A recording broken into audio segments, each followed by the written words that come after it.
avasallando parte del campo y dificultando que salga al exterior.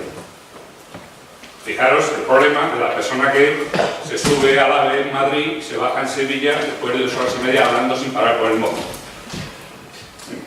No es igual que la persona que habla por el móvil un momento. Pero lo que hay otro parámetro importante es la tasa de tiempo de exposición, que no está considerado tampoco en ninguna normativa ni protegido por ley. ¿Cómo funciona el sistema de enlaces de telefonía? Funciona por un sistema de enlaces por hexágonos. Es decir, en cada parte del hexágono existe una serie de antenas y esas antenas conectan una zona y se interconectan entre ellas, de forma que si uno va andando con un coche o andando directamente va saltando de antena a antena su teléfono móvil según vaya reconociendo. Eso nos pone sobre aviso de otra cosa.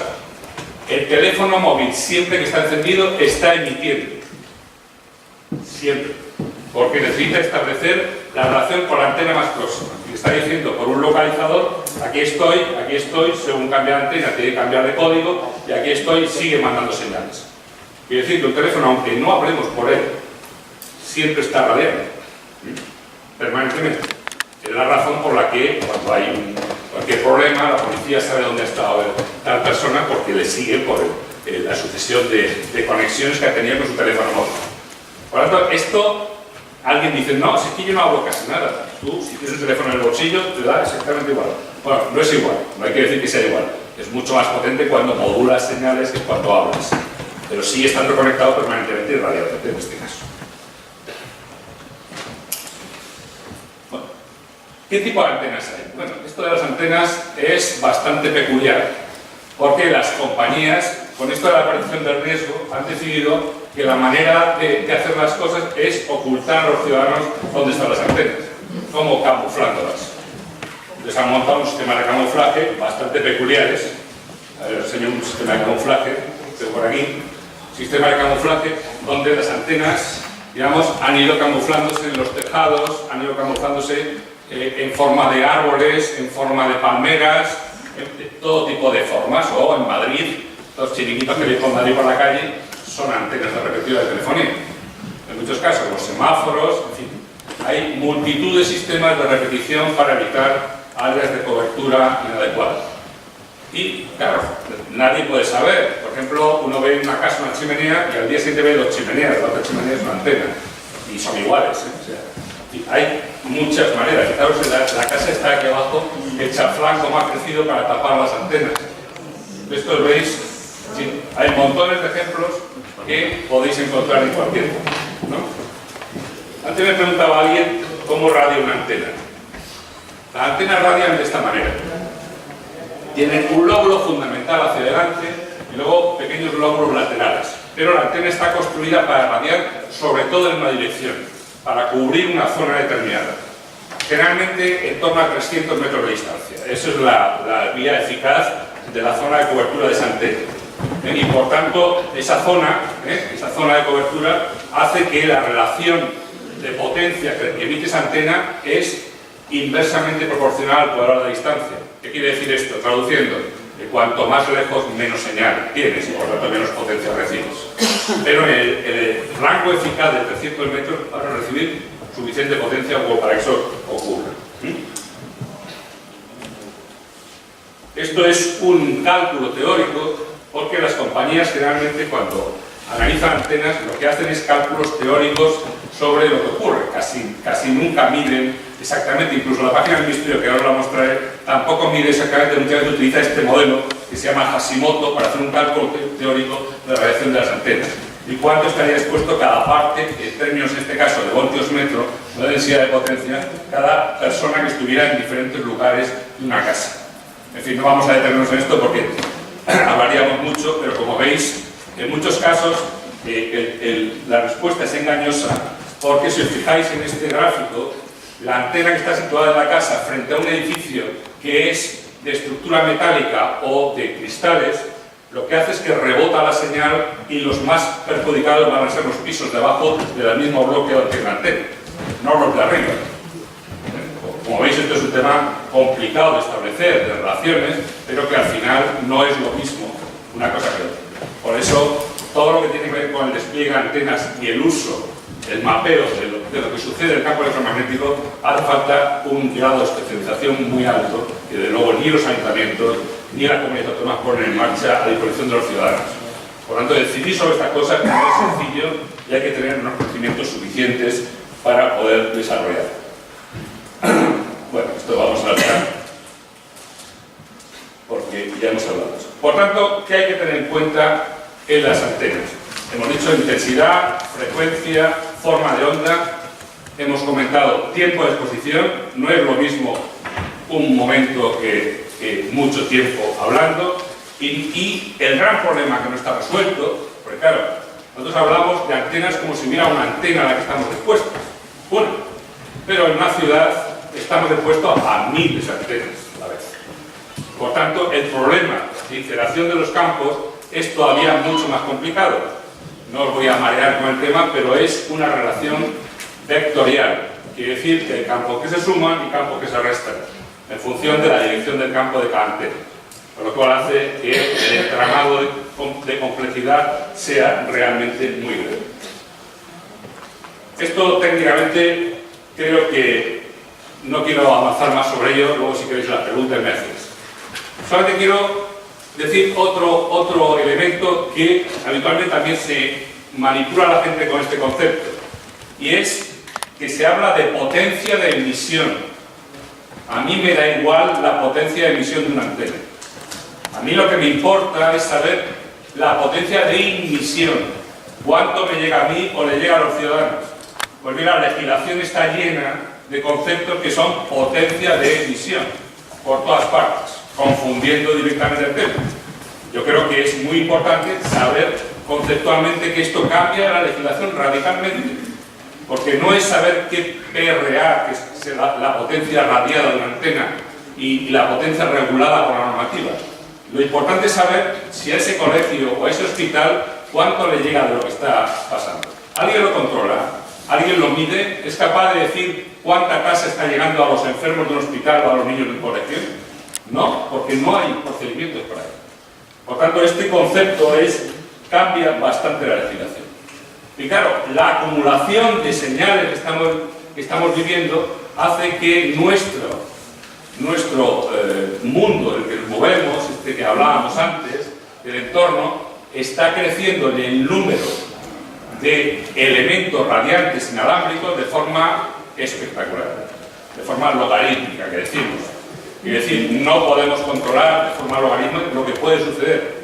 Y esto no tiene pinta de parar, tiene pinta de ir incrementándose cada vez más, a no ser que tengamos procedimientos de control y pongamos medidas intermedias. Pero esto, fijaros, donde pone ahí MFCEM 0,6 voltios metro, corresponde a 0,1 microvatios centímetro cuadrado. La recomendación del Parlamento Europeo, la recomendación de la Conferencia de Salzburgo, en ese momento, de ahí a donde estamos ahora, y sube, esto es de 2009-2010, estamos en el 16, o sea, vamos rectos para arriba, ¿no? Directamente. Enrique Navarro, que algunos conoceréis, de la Universidad de la Facultad de Física de la Universidad de Barcelona, hizo un cálculo y ya estábamos más de 6 órdenes de magnitud por encima de lo que había inicialmente en el año 70 y tanto, 79. Eso es una barbaridad desde el punto de vista ambiental. No hay fenómenos de contaminación que hayan crecido en la historia nunca a esta velocidad. Y sobre todo no hay historia de la humanidad que haya puesto a toda la humanidad en el mismo experimento. Porque estamos todos sometidos al mismo experimento, lo sabréis. Todos estamos metidos en el mismo experimento. A ver qué pasa. Porque no sabemos antemano qué pasa.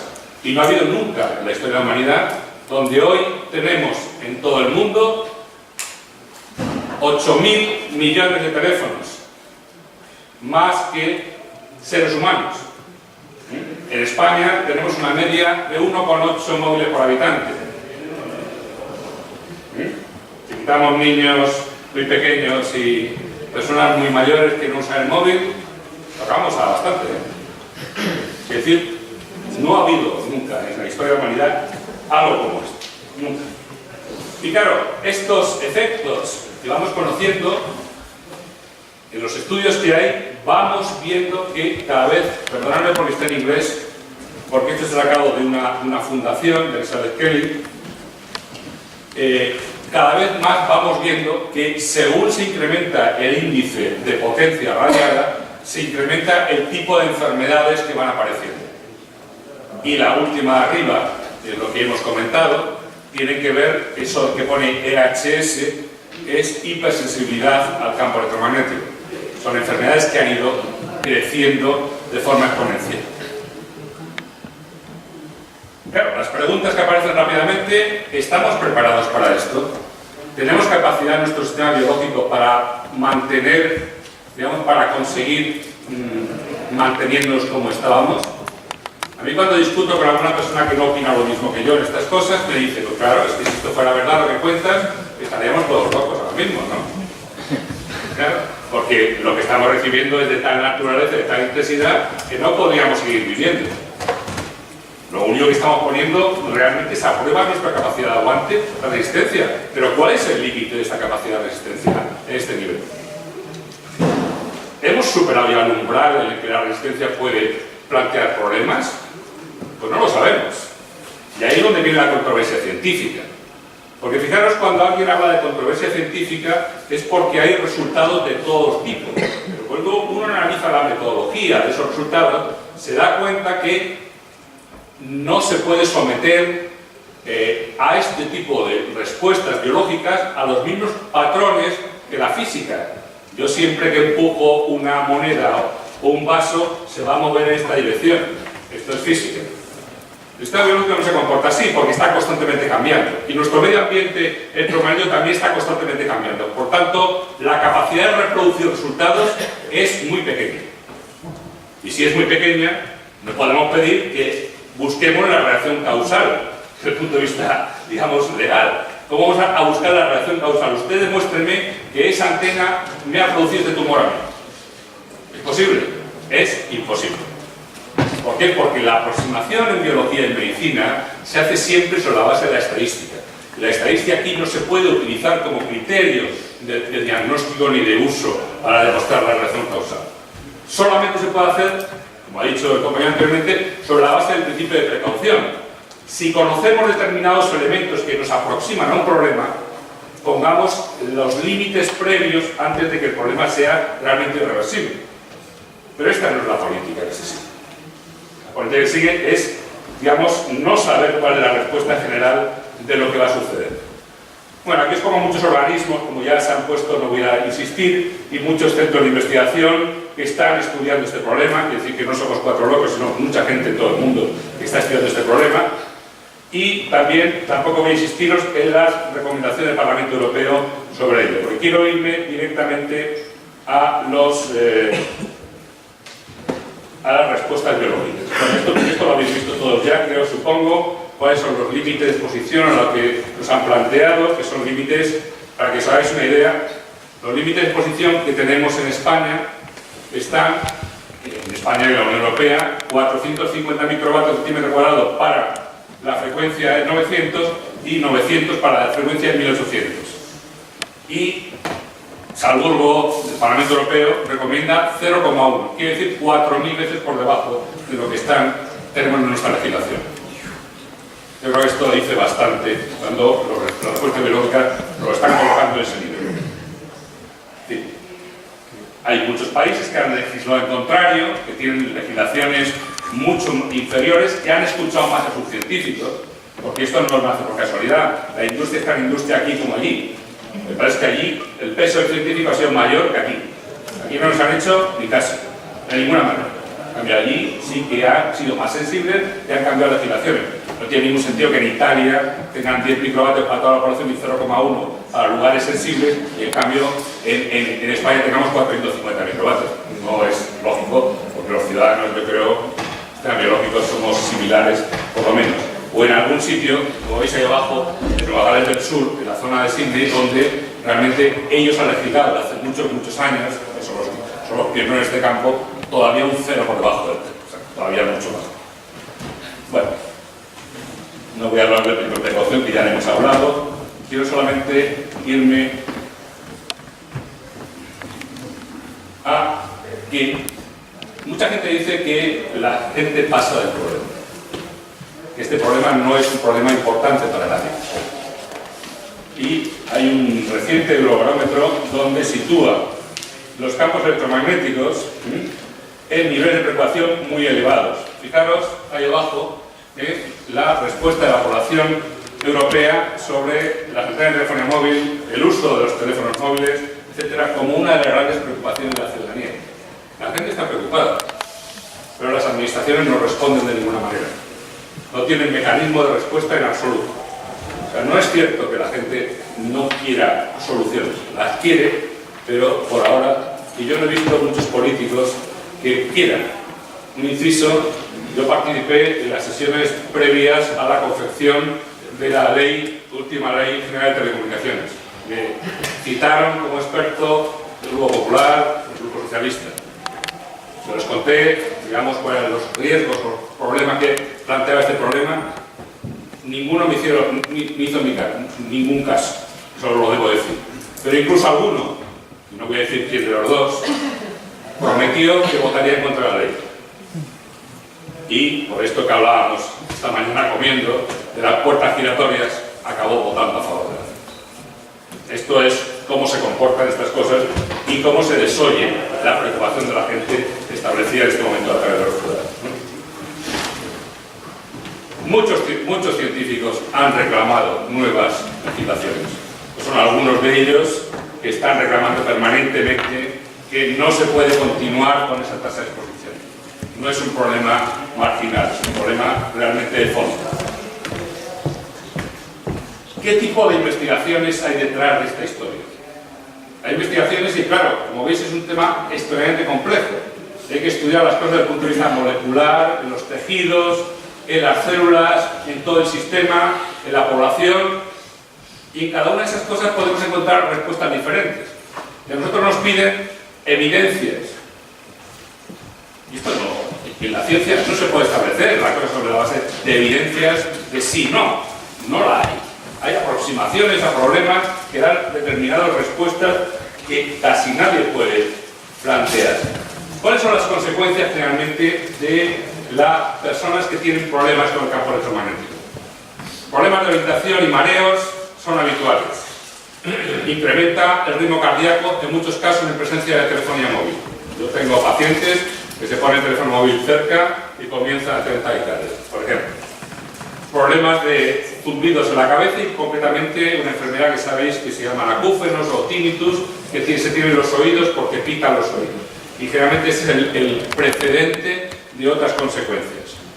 Dolor de cabeza, por supuesto, alteraciones de concentración, sobre todo se producen estas alteraciones de concentración en los niños. Los niños tienen problemas, digamos, habitualmente de concentración en sus colegios. Problemas de memoria, de expresión, fatiga y muchas otras enfermedades asociadas a esto, que por esto son síntomas, no son enfermedades. Y esos síntomas aparecen unidos a varias enfermedades, por tanto, tienen que ser indicadas sobre ello. También se han visto consecuencias en trastornos neurodegenerativos como las enfermedades que ya tienen personas. No es lo mismo que un cerebro esté, digamos, en condiciones de responder al medio que ya tenga una enfermedad neurodegenerativa. Su respuesta va a ser diferente y va a ser peor. Una persona con Alzheimer o con Parkinson, su respuesta frente al campo electromagnético va a ser peor que la otra. Se puede producir daño digamos, en el ADN. Hay estudios hechos sobre mutaciones genéticas producidas por el uso de telefonía móvil en jóvenes que llevan el teléfono móvil en el bolsillo del pantalón. Aparte de rebajar la tasa de espermatogénesis, es decir, de producción de esperma, también pueden producir alteraciones en su modelo de transmisión de señal, a través del ADN. Se pueden producir. En fin, hay muchas consecuencias posibles, ¿no? Algunos elementos, algunos estudios que no son muy discutibles. Por ejemplo, el profesor Henry Wright demostró que se pueden producir roturas del ADN. Esto no está aceptado por la OMS, esto no está aceptado por la Unión Europea. Pero es un estudio que alguien lo puede consultar, fijaros, del año 95 y que ha replicado 3-4 veces después. Y esto no es discutible. O los estudios de algunas referencias sobre diferentes tasas de cáncer en relación o en la proximidad de antenas de telefonía móvil.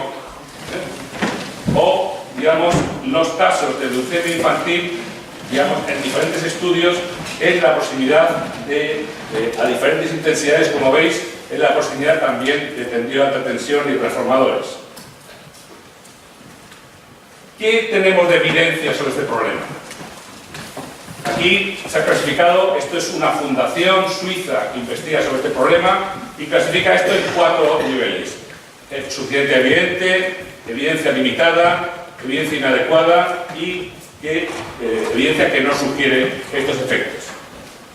Las flechitas verdes, no voy a traducir en inglés, ven que la exposición productora de cáncer en determinadas situaciones, en algunos casos está comprobada por suficiente cantidad de estudios. Es decir, existe una asociación de evidencia entre algún tipo de cáncer, concretamente los cánceres de oído, lo que llamamos neurinoma acústico, aceptado ya por la Asociación contra el Cáncer, que la relación directa entre la exposición al cáncer y el uso del teléfono móvil produce un tipo de tumor especial, que es el tumor de oído, ¿no? Y también se producen alteraciones, por ejemplo, en la fisiología cerebral que podemos medir a través de la electroencefalografía. Y fijaros ahí la relación entre el azul y rojo, entre las antenas de telefonía móvil y el uso del móvil. Como en diferentes situaciones cambia la respuesta. Todo eso son niveles de evidencia, ¿no? No voy a marear mucho con ello, pero si concluimos o queremos concluir con esto, desde luego existe evidencia demostrada o suficiente evidencia en los cambios en la fisiología cerebral, los cambios en algún tipo de tumores cerebrales, los cambios en la leucemia infantil y los cambios relacionados con enfermedades neurodegenerativas. Eso hay suficiente, más de 20.000 artículos que justifican esto que estamos diciendo. No es algo cualquiera. Y por último, esta diapositiva que os cuenta cómo la legislación de cada país y enfermedades asociadas han asociado los límites de emisión de las antenas a que están sometidas esas personas con la aparición de determinadas enfermedades. Y cómo eso ha cambiado por completo el modelo de exposición. Fijaros que aquí aparecen dolores de cabeza, efectos cardíacos, problemas de memoria, problemas neurológicos, etcétera, con niveles, fijaros, que están muy por debajo de lo que tenemos en nuestra legislación. Muy por debajo.